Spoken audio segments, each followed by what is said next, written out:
Es un llamado que yo tengo que hacerles, por supuesto, porque es mi obligación. Y yo, buenas noches nuevamente.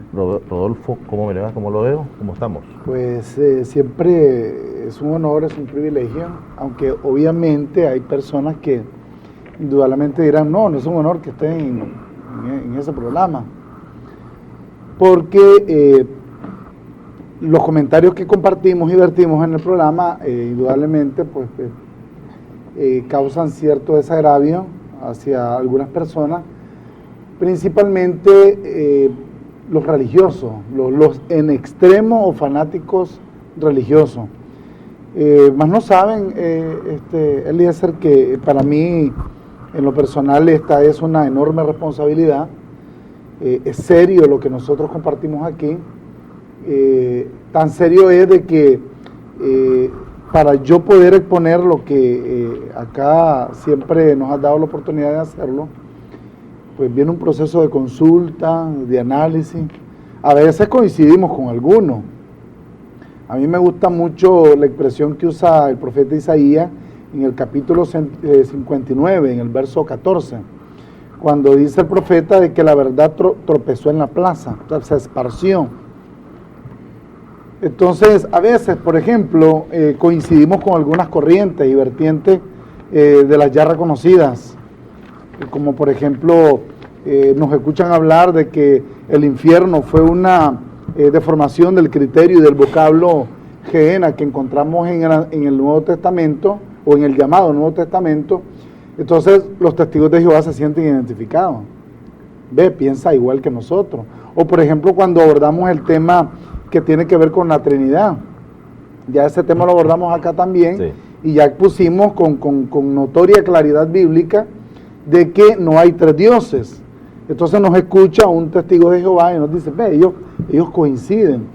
O por ejemplo, nosotros tocamos algunos otros tópicos que tienen que ver, por ejemplo, con los que llamamos rudimentos, algunos temas también, y eso a veces coincide con el criterio o el acuerdo que pueda tener muchísimas corrientes. Sin embargo, nosotros recogemos todos esos elementos, los analizamos, y exponerlos acá, créeme que desde mi punto de vista, yo lo veo como una enorme responsabilidad, porque hay que ser serio para abordar estos temas, muy serio. Y serio y coherente.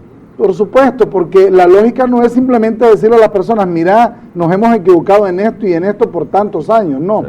El punto es poderles ofrecer, en medio de un pensamiento distinto, también la realidad de cómo Pablo nos presenta delante de Dios.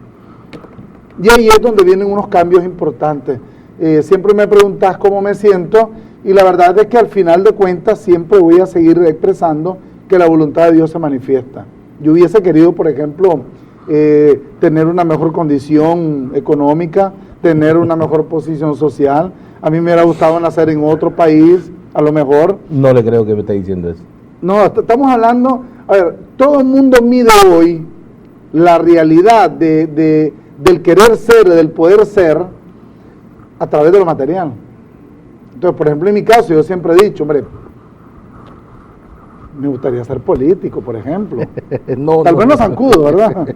Pero sí político, porque los beneficios económicos que a los que tienen acceso a los políticos son cuantiosos. No, y déjeme hacer un paréntesis rápido. Son enormes. Déjeme hacer un paréntesis rápido en esto. Los beneficios económicos que existen en la política, para algunos, déjeme decirle, para algunos, es grande, por supuesto que sí, es grandísimo. Cuando se tiene cara dura o cuando se tiene una concha más dura que la de que la de una tortuga. Como por ejemplo el señor que acabamos de presentar. Bueno, yo solo estoy tratando de ilustrarte, porque hombre, también me gustaría ser un líder religioso reconocido. Ahí hay mucha plata también, los diezmos, las ofrendas. Bueno, y qué decir, no, es un mercado pleno y completo, con todo el respeto, pero es un mercado pleno y completo. Entonces, mi situación, yo quisiera, que probablemente fuera otra, pero al final de cuentas Dios escribe de una manera perfecta. Él no se equivoca. Sí. Lo que nos ha hecho falta a nosotros es entender ese principio. Eso es lo más importante. Fíjate que Job hace una alusión de esto, y ya lo vamos a ver en su momento, porque abordábamos el tema de la expresión o del vocablo Satán en hebreo, sí, en lo que hoy se conoce como el Antiguo Testamento. En la lámina número 2 nosotros vemos, por ejemplo, bueno, hay 33 vocablos, decíamos en el programa anterior, Satán en hebreo, y hay 13 ocasiones que este vocablo en la Reina Valera del 60, que es la más utilizada hoy en día, la más común en español, que aparecen ahí en pantalla ahorita, números 22-22, números 22-32, Primera de Samuel 29-4, Segunda de Samuel 19-22, Primera de Reyes 5-4, Primera de Reyes 11-14, Primera de Reyes 11-23-25, Salmo 38-20, Salmo 71-13, el Salmo 109-4 y el 109-20-29. Y te lo dejo allí porque en el Salmo 109 la palabra Satán aparece 4 veces. Sin embargo, en solo 3 ocasiones se traduce correctamente como acusador o adversario. Ese es en el caso de las 13 veces que aparece en castellano y aparece la palabra adversario u opositor. Sin embargo, aparece otras 20 veces, y esa está en la lámina número 4, que es la que vamos a compartir ahora, ya lo estuvimos hablando en el último programa, y son 14 mencionadas en Job. De hecho, el Satanás más famoso en el llamado Antiguo Testamento es el Satanás que supuestamente o aparentemente aparece en el libro de Job, y ya lo vamos a ver en un momento. 4 veces mencionados en Zacarías, que igual 3 son puestas como nombre propio, Satanás, y en una como adversario. Una mención en Salmo 109.6 y la otra en Primera de Crónicas 21.1. Esas son las 20 menciones donde Satanás o el vocablo Satán en hebreo es puesto en español sin traducirse y aparece en los escritos, en las Biblias que hoy conocemos, simplemente como Satanás. ¿Cuál es la relación entonces, licenciado?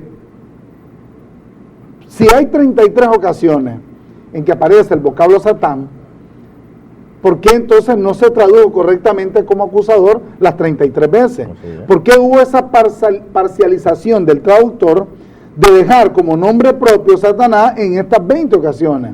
De esas 14 se menciona en el capítulo 1 y 2 de Job. Como que es más famoso en Job.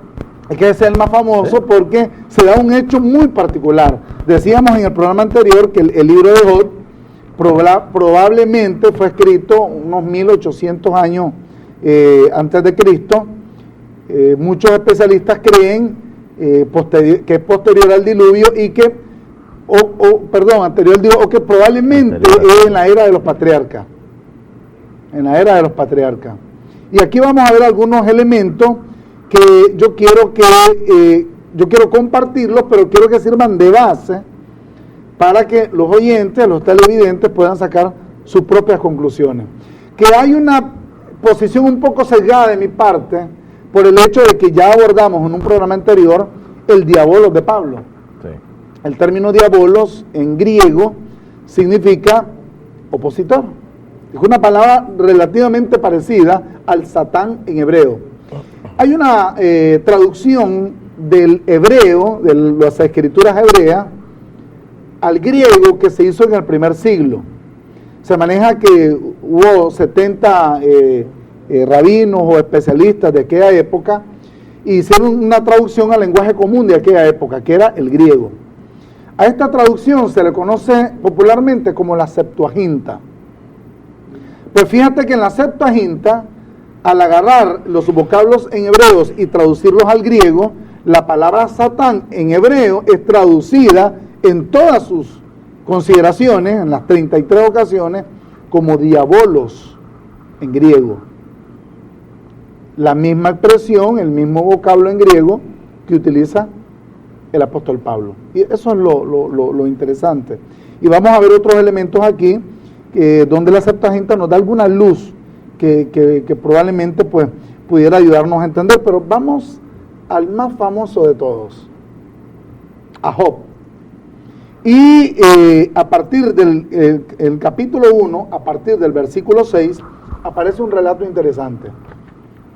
En pantalla solo voy a mostrar los primeros 2 versículos, porque son los que creo o considero van a servirnos de base para poder entender el resto de todo el relato. ¿Ok? Esa es la lámina número... Número 5. No, en la número 5 mencionábamos en el último programa la coincidencia de Primera de Crónicas 21.1 y Segunda de Samuel 24.1, estableciendo de que Dios o fue utilizada la palabra adversario o la palabra Satanás para referirse a Dios, como en efecto también lo hace en número 22 y el versículo 32. Pero bien, en la lámina número 6 encontramos el versículo 1, 6, el capítulo 1 de Job, el versículo 6 y 7, dice, un día, estamos en la Reina Valera del 60, un día vinieron a presentarse delante del Señor los hijos de Dios, entre los cuales vino también Satanás, y dijo el Señor a Satanás, ¿de dónde vienes? Respondiendo Satanás al Señor, dijo, de rodear la tierra y de andar por ella. En un momento vamos a regresar a esta lámina nuevamente, pero aparece todo un relato. Dios le dice al acusador, porque es la palabra correcta como debió traducirse.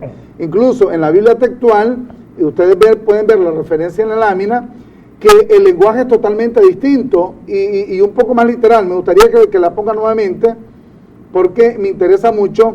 En la versión textual, Biblia textual de la Sociedad Bíblico Iberoamericana, dice el texto 6 y 7 de 1, llegado el día en que los hijos de Dios se presentan ante el Señor, y aparece la palabra en hebreo Yahvé, porque es que es intraducible, sí, impronunciable.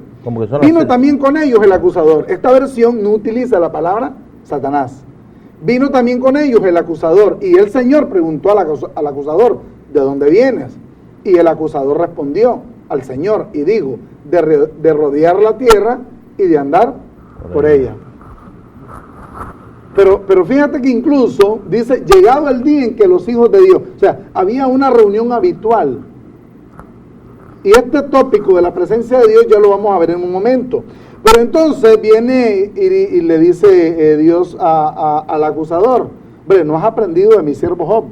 Un siervo justo, probado, ese hombre es tremendo. Entonces comienza el acusador a cuestionar a Job. Y dice, claro, ¿y acaso él va a seguirte de balde?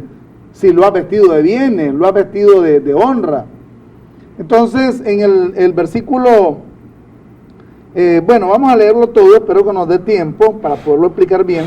Versículo 8, y dijo el Señor a Satanás, ¿no has considerado a mi siervo Job, que no hay otro como él en la tierra, varón perfecto y recto, temeroso de Dios y apartado del mal?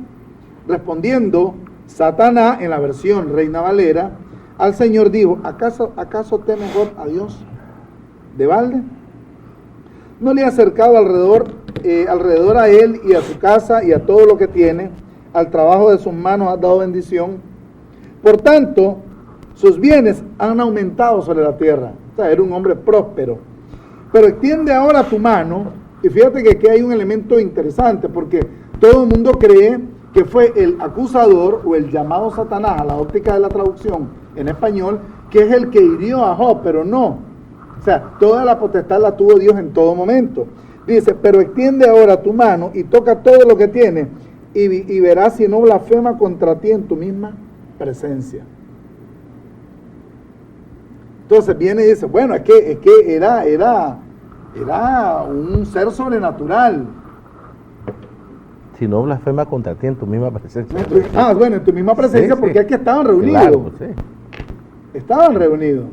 Y vamos a ver algunas similitudes en otros textos aquí en el llamado Antiguo Testamento.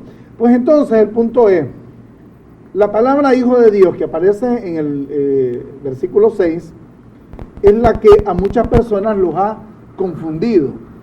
La expresión allí en hebreo es Ben Elohim, hijos de Dios. Y esta expresión únicamente aparece en en muy pocas ocasiones, y realmente solo aparece en 2 ocasiones. Una de ellas es en el capítulo 6 de Génesis. Aparece en el versículo 2, si no me equivoco, y en el versículo 4. Quiero hacer un paréntesis rápido. Cuando se refiere al Hijo de Dios, según lo poco que estoy entendiendo, lo que he entendido, ¿no cree usted que también se puede referir al ángel que se rebeló en contra de Dios y que fue echado del cielo? Es que ese es el punto. A ver, como la palabra Ben Elohim en hebreo, es traducida en la Septuaginta como Ángelus, entonces se cree o algunos sostienen la idea que se está refiriendo a un ángel. Correcto. ¿Okay? Sin embargo, la palabra ángel en hebreo no es Ben. Es una palabra totalmente distinta. Por ejemplo, en Números 22, fíjate que esto lo estuvimos leyendo en el anterior programa. En Números capítulo 22, en el verso 22, dice, y aquí es uno de los textos, uno de los versos donde aparece la palabra Satán relacionándolo a Dios, pero no porque Dios sea Satanás, como probablemente muchos infieren en el capítulo 21 de Primera de Crónicas o de Segunda de Samuel 24, no, simplemente es usada la palabra Satán como un vocablo común, como un adjetivo calificativo, adversario, y aquí es usado para referirse a Dios, dice, y la ira de Dios se encendió porque él iba, y el ángel del Señor se puso en el camino por adversario, o sea, por Satán suyo. Fíjate que interesante, que ya lo estuvimos viendo nosotros en el verso anterior. Entonces, aquí habla del ángel del Señor. Y cuando se refiere al ángel del Señor, aquí la palabra en hebreo es malak. Es una totalmente distinta al Ben que aparece en Job, capítulo 1, versículo 6. En la otra ocasión que aparece, y es la que a mucha gente viene, la confunde, es el hecho de lo que aparece en el capítulo 6 de Génesis. Porque aquí se habla de una forma muy particular o muy peculiar.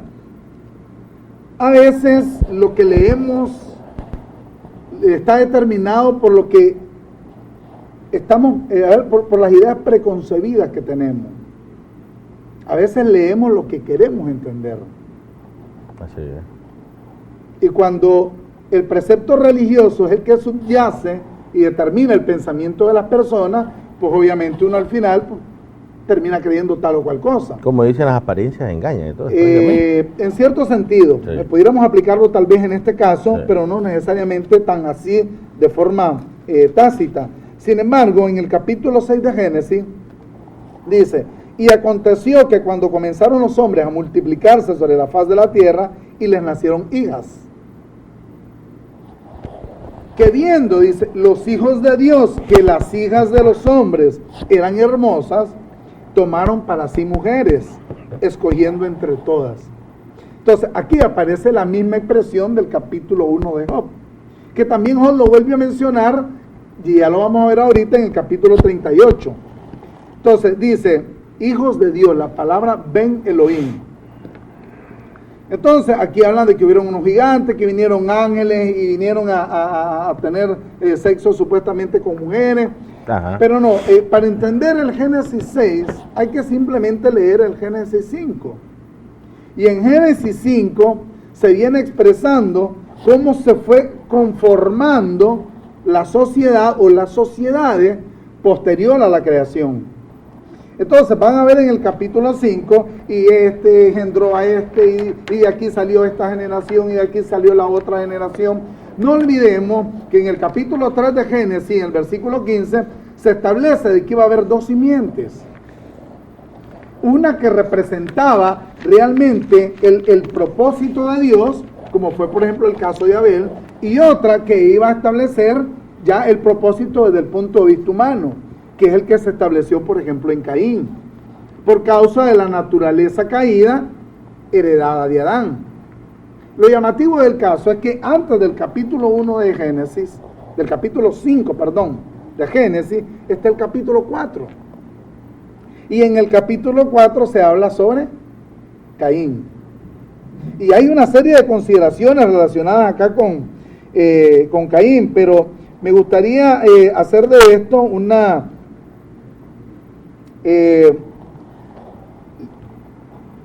le dice en el versículo 1, Génesis 4:11, dice, ahora pues, dice, maldito seas tú de la tierra que abrió su boca para recibir de tu mano la sangre de tu hermano. Dios hablándole a Caín. Así es.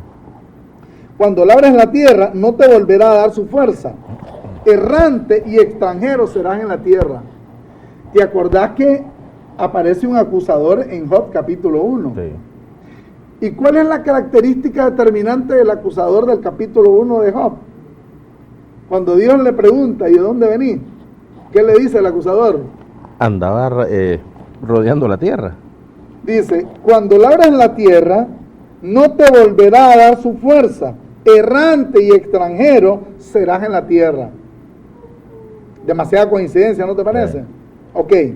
Y dijo Caín al Señor, dice, versículo 13, grande es mi castigo para ser soportado.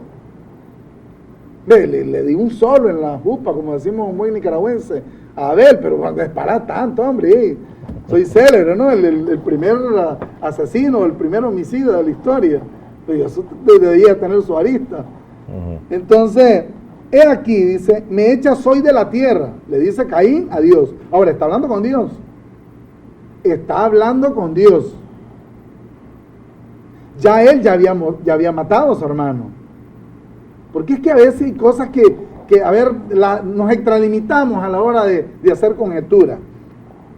He aquí, dice, me echas hoy de la tierra, dice, y de tu presencia me esconderé, dice, y seré errante y extranjero en la tierra, y sucederá que cualquiera que me hallare me matará. Aquí subyacen también muchas preguntas. La gente dice, ¿pero quién me iba a matar si solo había 2 hijos de Adán? Pero hay muchas particularidades aquí, o sea, que no necesariamente implican que yo deba tomar literalmente lo que está puesto acá. Por muchas razones, pero bueno, estamos tratando de al menos encontrarle sentido a este relato. Por algo fue establecido este relato en Génesis. Alguna lógica o razón tiene. Verso 15, y respondió el Señor, dice, ciertamente cualquiera que matare a Caín, dice, 7 veces será castigado. Entonces el Señor puso señal en Caín para que no lo matara, dice, cualquiera que lo hallara. Así como inmortal, ¿no? Muerto de viejo, de anciano. Posteriormente, en el capítulo 5, empieza a hablar de todas las generaciones. Y habla de 2 generaciones. Habla de la generación de Caín y habla de la generación que sustituyó a Abel, que en este caso fue el tercer hijo de Adán.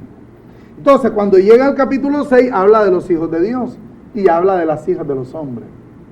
Obviamente, todo este relato tiene su propia consideración. Aquí no está hablando de ángeles o de seres espirituales. A ver, Pablo dice tajantemente, capítulo 5, verso 17 de Gálatas, el espíritu y la carne se oponen entre sí. O sea, lo espiritual es antagónico a lo material, a lo carnal, a lo humano. Entonces, las conjeturas que se pueden sacar acá, pues yo sé que pueden ser muchas, pero el punto es que todas ellas están interrelacionadas. Así es. Entonces, cuando habla de los hijos de Dios en Job, o sea, está hablando meramente del hecho de que habían hombres en ese momento, en esa circunstancia, que tenían el favor y el merecimiento de parte de Dios. Job es uno de ellos. Sin embargo, si vos te fijas, Caín no fue excluido de la presencia de Dios. Por eso, hicieran cosas buenas o hicieran cosas malas, tenían la aprobación de él. Ese es el punto. Sí. Entonces, estos elementos es bueno determinarlos a la hora de leer el capítulo 1 de Job. Ahora, se habla mucho, bueno, es que él fue el que realmente castigó a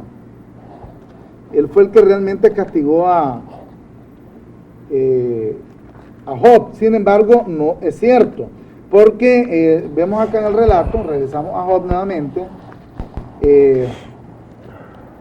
ya hasta se me perdió, pero bueno, fíjate bien lo que dice en el versículo 11 de Job 1. El acusador hablándole a Dios. Pero extiende ahora tu mano, hablándole a Dios, y toca todo lo que tiene, y verás si no blasfema contra ti en tu misma presencia. En ningún momento se le está dando atribuciones al acusador, de que él es el que va a herir a Job. De ninguna manera. Lo que pasa es que acá se entiende mal lo siguiente, dice. Vamos al capítulo 2. Dice, aconteció que otro día vinieron, fíjate, o sea, era una reunión que se hacía de forma constante, periódico, delante del Señor, y el acusador vino también entre ellos, presentándose delante del Señor. Y dijo el Señor a Satanás, ¿de dónde viene? Y vuelve a responder lo mismo. El hombre era un errante, ¿no? De rodear la tierra y de andar por ella. Y el Señor dijo a Satanás, ¿no has considerado a mi siervo Job, que no hay otro como él en la tierra, varón perfecto, recto, etcétera? Todo lo que se ufana hoy el religioso. Aun cuando tú me incitaste contra él para que lo arruinara sin causa. Entonces, ¿quién lo arruinó? El acusador. ¿Quién lo arruina? Quien provoca la ruina de Job es Dios mismo. Así es. Y lo interesante de esto es que, mira lo que dice ahora Job, y esto es lo que tiene que atenderse hoy en día. Versículo 10 del capítulo 2. Y él le dijo, ¿cómo suele hablar cualquiera cuando la mujer viene y le dice blasfema contra Dios? Como suele hablar cualquiera de las mujeres fatuas, has habladoles. ¿Qué dice? La pregunta él. ¿Recibiremos de Dios el bien y el mal no lo recibiremos? ¿Y de dónde lo iba a recibir? Pues de Dios. No del acusador. Así es. Ahora, ¿qué pasa aquí? Leemos mal el versículo 6 del capítulo 2. El Señor dijo a Satanás, he aquí, o al acusador, he aquí, él está en tu mano, mas guarda su vida. ¿A quién le prometió que ningún hombre iba a tocar a Dios? Y le puso una señal. A Caín. A Caín. Sí. Dice, entonces salió Satanás de la presencia del Señor, dice, e hirió a Job. Entonces dice, el acusador hirió a Job. No, hay que leerlo bien. Entonces salió el acusador, ¿de dónde? De la presencia de ¿quién? Del Señor. E hirió a Job. No el acusador, Dios. Porque el acusador está saliendo de la presencia de Dios, dice. E hirió a Job con una sarna maligna desde la planta del pie hasta la coronilla de la cabeza. O sea, en ningún momento se le dio al acusador la potestad de herir a Job. Quien realmente la tuvo siempre fue Dios. Y Job lo reconoce como tal, porque Job hubiera dicho, no, el acusador, no voy a recibir el bien del acusador y el mal del acusador. O debía haber dicho, no recibiré el bien de Dios y el mal del acusador. Job no dice eso. Entonces, hay que considerar el relato de una forma totalmente distinta como nos lo han enseñado.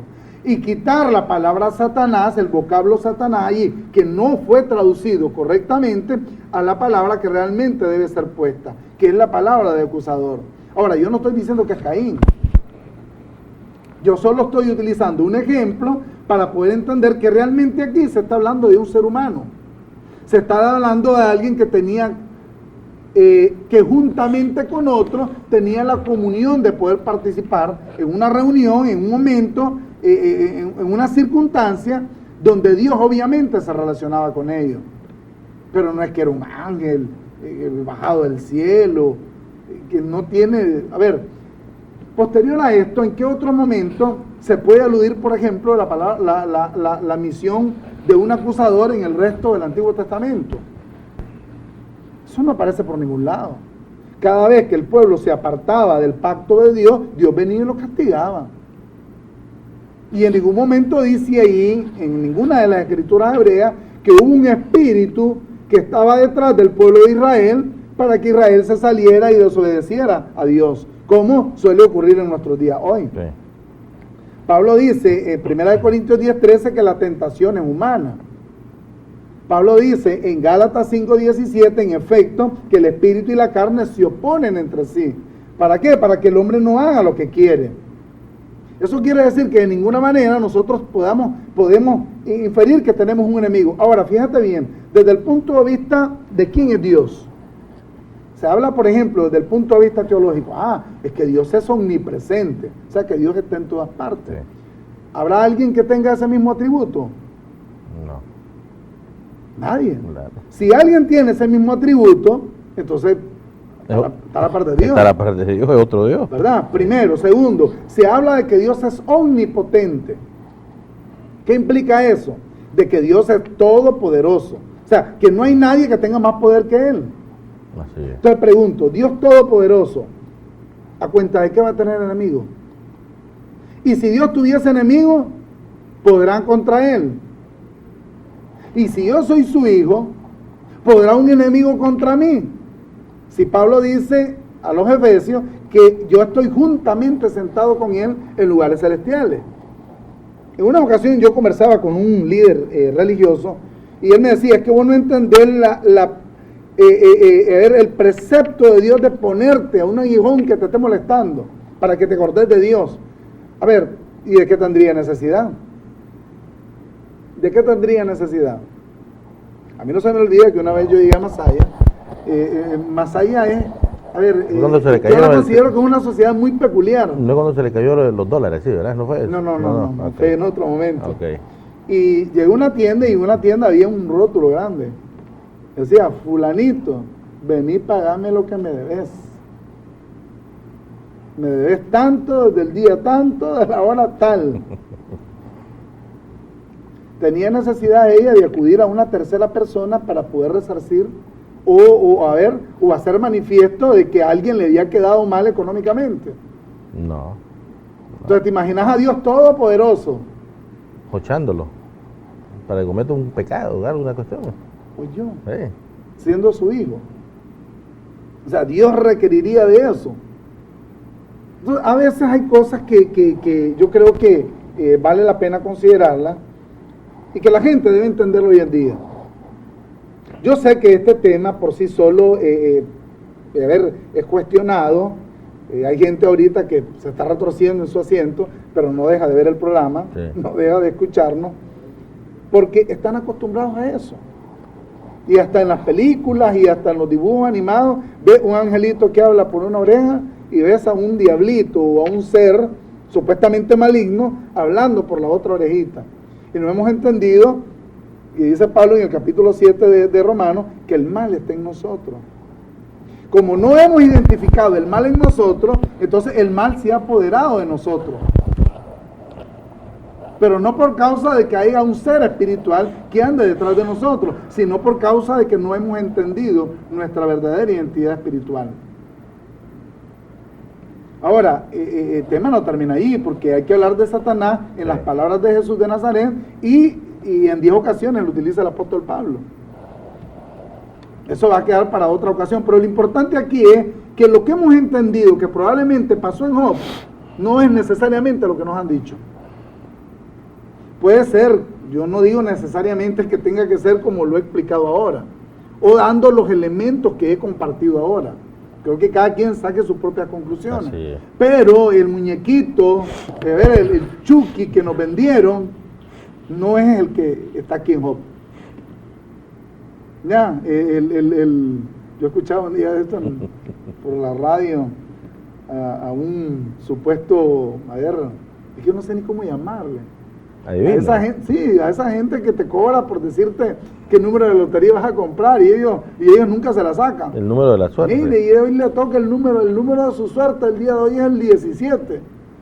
¿En qué cayó la lotería? No sé, ojalá me cayó un 17, porque entonces voy a tener que creerle al adivino.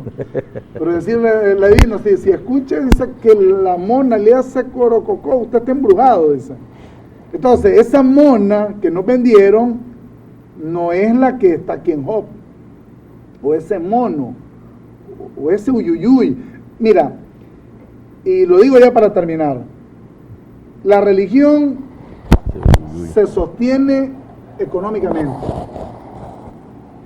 O sea, la causa por cual la religión todavía tiene poder en el mundo es por razones estrictamente económicas. Un poder económico. Claro. ¿Ok? para que puedan tener ese poder económico, tiene que haber una argucia para poderte a vos sacarte ese dinero. Un argumento. Un argumento. Y ese argumento es el temor. Por eso decía el apóstol Pablo, no se nos ha llamado para estar en temor. Hay que dejar el temor ya. Entonces, mientras vos tengas temor, mientras vos tengas algo a qué temerle, entonces vas a correr a esa congregación religiosa y vas a dar todo tu dinero. Vas a dar tu diezmo. Vas a dar tu ofrenda. ¿Por qué? Porque eso, o sea, son dos cosas que se complementan. Te meten en temor para poder sacar tu dinero. Así de sencillo. Con todo el respeto que se merecen, pero desde mi óptica yo no lo veo de otra forma que no sea de esta, como lo hemos manifestado en este momento. Ya hay que dejar a un lado el temor. Ya, Dios es todopoderoso. Lo tenés claro, ¿no? ¿Quién podrá contra él? Y le voy a comentar algo rápidamente porque el tiempo se nos está yendo, desgraciadamente. Y me decía un amigo mío, hombre, me dice, ¿por qué esta gente cuando están orando, están en las iglesias o en cualquier lado, dicen que yo te sano, que yo aquí, que pongo manos para que se te quite todo cáncer, todo esto, todo, pero si los enfermos no están, dice, en las iglesias? Es un comentario que a mí me hicieron, vuelvo y lo repito. Si los enfermos no están en las iglesias, las enfermedades terminales no están en las iglesias, están en los hospitales. Deberían de ir a los hospitales. Pero no van.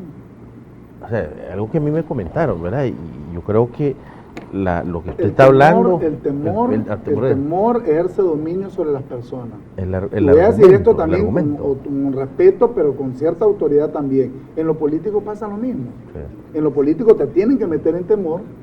¿Para qué? Para poderte subyugar, para poderte esclavizar. Sí. No se nos ha dado espíritu de temor, dice el apóstol Pablo. Señor Caldera, desgraciadamente el tiempo se nos fue, pero como vuelvo y lo repito, ha sido un verdadero placer, honor y deber haberlo tenido aquí en Temas Diversos. Usted me gustaría, gracias por su fiel sintonía. Desgraciadamente el tiempo se nos fue y será, si Dios así lo permite, el próximo lunes. Y buenas noches.